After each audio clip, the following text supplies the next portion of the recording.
Apa bencana terburuk yang bisa kamu bayangkan? Kebakaran besar? Mungkin banjir besar? Kalau menurut saya, bagaimana dengan asteroid raksasa yang menghantam lautan bumi? Ya, pasti buruk. Pernahkah kamu membayangkan apa yang akan terjadi pada bumi jika dihantam asteroid di tengah lautan? Beritahu saya di kolom komentar. Sebenarnya, asteroid sering sekali menghantam bumi dan lautan, tapi kerusakan yang ditimbulkan kecil, bahkan biasanya tak terasa.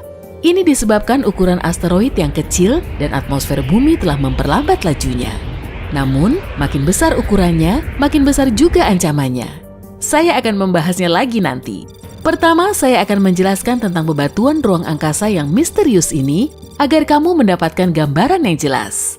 Tubuh asteroid berbatu dan seringnya berukuran kecil. Mereka biasanya tak aktif dan hanya berkeliaran mengelilingi matahari. Mereka juga memiliki bentuk-bentuk yang aneh. Sebagian dari asteroid berbentuk bulat, tapi mayoritas bentuknya abstrak. Kira-kira 150 asteroid disertai oleh bulan-bulan kecil. Terkadang, 2 asteroid bervolume setara saling berdekatan dan mengitari. Kini, mari kita bahas tentang ukuran.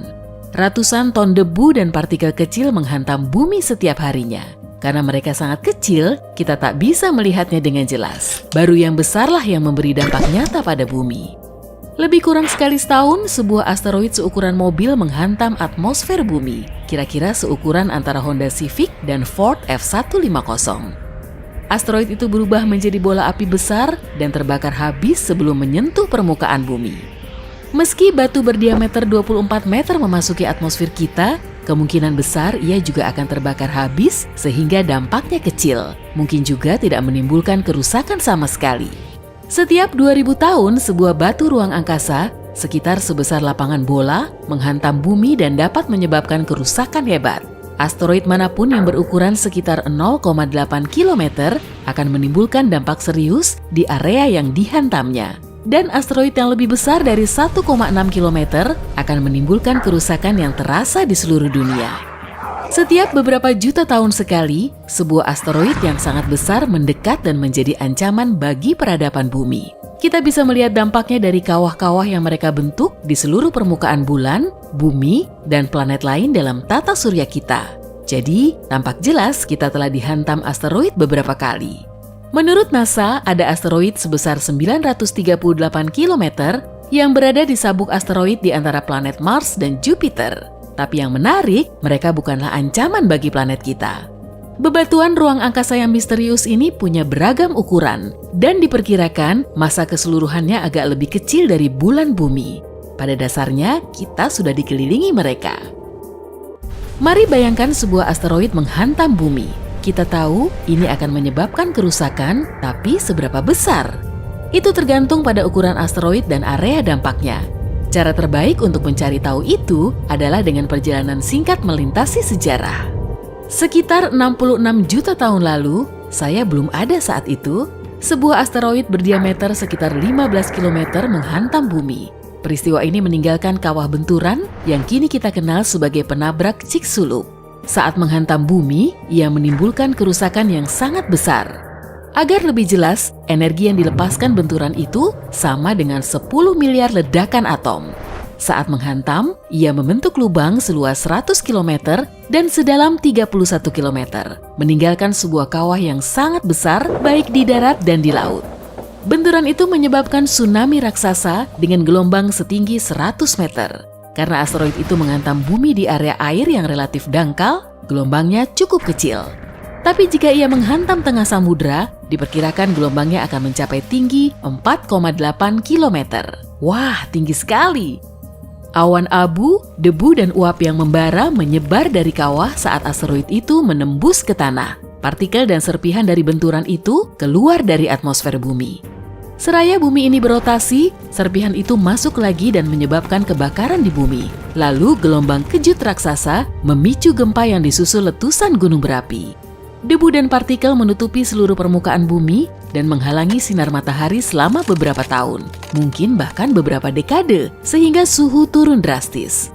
Dampaknya, lingkungan menjadi tak ramah bagi fauna dan flora. Tumbuh-tumbuhan mati karena tak bisa berfotosintesis dan langsung memengaruhi rantai makanan. Selama bencana ini, banyak bebatuan karbonat yang hancur melepaskan banyak karbon dioksida ke atmosfer sehingga menimbulkan efek rumah kaca. Jadi, jika asteroidnya sebesar itu, baik menghantam lautan atau daratan, dampaknya akan membawa petaka. Tapi, apa yang akan terjadi jika asteroid lebih kecil menghantam lautan alih-alih daratan? Apa film sains fiksi dan simulator itu benar? Akankah terjadi tsunami? Jawaban pendeknya adalah tidak. Tapi para ilmuwan membutuhkan waktu beberapa tahun untuk menemukan jawaban ini. Dampak benturan asteroid sangat bervariasi. Misalnya, jika asteroid jatuh di dekat kota besar, mungkin orang punya waktu untuk evakuasi. Tapi infrastruktur, ekonomi, dan peradaban akan sangat rusak. Beberapa dekade lalu ada spekulasi bahwa jika batu ruang angkasa menghantam lautan, tsunami akan terjadi. Bahkan beberapa ilmuwan mendukung teori itu. Tapi ada beberapa inkonsistensi. Sekitar 70% permukaan bumi tertutup air. Jika asteroid berukuran sedang menghantam tengah lautan Atlantik, sifat dampaknya hanyalah lokal. Untuk menimbulkan bencana sebesar tsunami, perlu sesuatu yang cukup besar untuk mengganggu seluruh perairan. Mari kita sederhanakan. Bayangkan melempar batu ke kolam berisi air. Yang pertama akan terlihat adalah batu itu melepaskan energi yang menyebabkan riak kecil. Namun, makin jauh dari titik jatuh, energinya makin berkurang. Hal yang sama terjadi jika asteroid menghantam lautan. Gelombangnya bersifat lokal di area hantaman, tapi tak akan terjadi tsunami kuat. Sifat fisika tsunami agak berbeda. Begini cara kerjanya. Tsunami terbentuk saat terjadi pergeseran massa besar di dasar laut. Pergeseran itu menyebabkan air bergerak dari dasar menuju permukaan laut. Ini bisa menghasilkan gelombang ombak yang bisa mencapai jarak lebih dari 160 km. Menariknya, saat menjalar, energi tsunami tak hilang, jadi saat mencapai garis pantai, tsunami akan merusak apa saja yang dilaluinya. Jangan salah paham, bukan berarti tak akan terjadi apa-apa jika asteroid menghantam lautan. Kerusakan tetap akan terjadi. Gelombang yang terbentuk akan merambat sampai puluhan kilometer. Selain itu, banyak energi kinetik dari hantaman asteroid akan menguapkan sejumlah besar air. Air yang menguap di atmosfer merupakan gas rumah kaca yang kuat. Jadi, jika memasuki stratosfer, uap air itu akan menetap di sana selama beberapa bulan atau tahun. Itu akan membawa perubahan drastis terhadap iklim bumi. Angin kencang dan gelombang kejut pasti akan menyebabkan kerusakan terhadap permukaan planet kita. Jadi, makin jauh titik dampak asteroid dari area berpenduduk, maka makin baik. Para ilmuwan di NASA yakin, jika asteroid berdiameter kurang dari 305 meter menghantam laut, dampak yang terjadi akan lebih sedikit dibanding jika menghantam daratan. Beberapa tahun lalu, seorang ahli matematika dan timnya mengembangkan mesin penghitung yang dapat memperkirakan efek tsunami. Mereka memasukkan data ke simulator itu untuk melihat apa yang akan terjadi jika asteroid berukuran 50 meter menghantam lautan. Dan hasilnya sangat mengejutkan. Mereka mendapati bahwa hal ini bisa memicu tsunami setinggi 3 meter lebih. Tapi banyak ilmuwan yakin simulator itu tidak benar dan kejadian seperti itu terlalu dibesar-besarkan.